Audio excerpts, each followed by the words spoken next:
বন্ধুরা দেখো, আগে আমরা সমানুপাতের সূত্রগুলো শিখে এসেছিলাম। এইটা হচ্ছে সমানুপাতিক, এরকম থাকলে সমানুপাত। তো আজকের আমরা এই অঙ্কটা করব।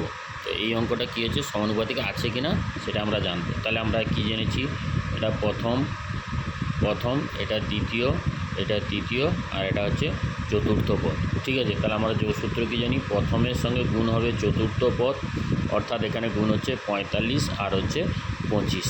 ঠিক আছে, আর তারপরে দেখো দ্বিতীয় গুণিত তৃতীয় পদ, তাহলে এটা গুণ করলে দেখবে 27, আর এখানে হচ্ছে তোমার 15।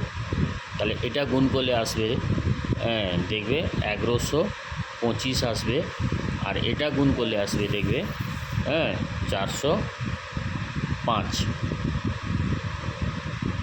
এরকম আসবে। তাহলে দেখো এই দুটো পদ কিন্তু সমান নয়। তাহলে আমরা বলবো এই যে সংখ্যাগুলো আছে এরা হচ্ছে সমানুপাতে নেই। ঠিক আছে, থ্যাংক ইউ।